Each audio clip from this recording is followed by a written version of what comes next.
Hello guys, അങ്ങനെ സ്കൂളിൽ നിന്നൊക്കെ വന്നിട്ടോ. ഞാനിപ്പോൾ ചായ കുടിക്കുന്നുള്ളൂ കേട്ടോ. ചായ കുടിക്കുന്നതിന് എൻ്റെ ഇടയിൽ ഒരു വീഡിയോ എടുത്ത് വെച്ചാട്ടോ.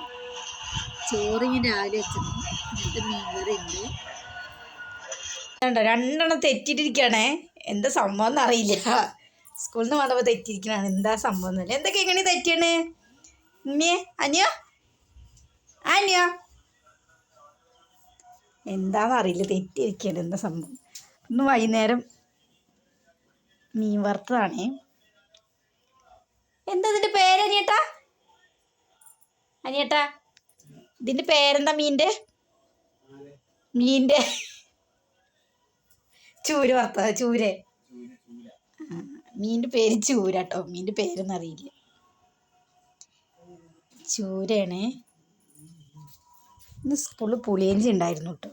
ഞാൻ കുറച്ച് പുളിയഞ്ചി കൊണ്ടു. ഒരു കപ്പ് കൊണ്ടതായിരുന്നു കേട്ടോ. ഒക്കെ തിന്ന് തീർത്തു. നല്ല ഇഷ്ടമാണ് പുളിയഞ്ചി. വെളിച്ചെണ്ണയ്ക്ക് വില നല്ലുണ്ടേ. ഇപ്പം 200 വെളിച്ചെണ്ണ വാങ്ങിയിട്ടുള്ളൂ. നമ്മൾ തലയിൽ നല്ലെണ്ണ തേക്കുക എല്ലാവരും. എന്താ തെറ്റിയിരിക്കുന്ന കാര്യം പറയും ഇങ്ങനെ അനിയോ? രാവിലെ വെച്ച് ചോറുണ്ട്, ഇന്നലെ വെച്ച കറി കേട്ടോ. അതുകൊണ്ട് മീൻ വറുത്തതായിരുന്നു ഇന്നത്തെ പരിപാടി. ഞാൻ ഇങ്ങോട്ട് മാറുമ്പോൾ കിങ്ങിണി പൊന്തിക്കുക. കിങ്ങിണിയാ, എന്താണ് സംഭവം? അത് കാണുന്നത് കൊണ്ടാണോ? ഇടി ആയതുകൊണ്ട് TV ഒന്നും വയ്ക്കാൻ പറ്റിയില്ല. അപ്പോൾ ഞങ്ങളിവിടെ ഇങ്ങനെ ഇരിക്കുന്നു. ഓരോരുത്തർ ഇതവിടെ ഇരിക്കുന്നുണ്ട്. തെറ്റിയിട്ട് മുണ്ടിയിട്ടൊക്കെ ഇരിക്കുന്നുണ്ട്. ചായ കുടിച്ച പാത്രം നിർത്തിച്ചിരുന്നോ? ചായ എന്നിട്ട് ചായ ചെമ്പ്. ചായക്കിട്ട് ചെമ്പാണീ. നല്ല മഴ ഉണ്ട് തോന്നുന്നു കേട്ടോ. നല്ല ഇടിയൊക്കെ ഇങ്ങനെ വരുന്നുണ്ട്.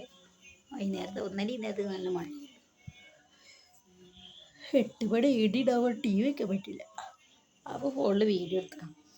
ഞാനിങ്ങോട്ട് തല തത്തിയാൽ എൻ്റെ മകള് തല കൊണ്ടിച്ച്. അങ്ങനെയൊക്കെയാണ്. ഇന്ന് സ്കൂളിൽ കലോത്സവമായിരുന്നു. സബ് ജില്ലയ്ക്ക് തിരഞ്ഞെടുക്കുന്ന കലോത്സവമായിരുന്നു. എൻ്റെ ചെറിയ മകള് പദ്യം ചൊല്ലുന്നുണ്ട്, ഇംഗ്ലീഷ് പദ്യം. അപ്പോൾ സെക്കൻഡ് കിട്ടിയിട്ടുണ്ട്.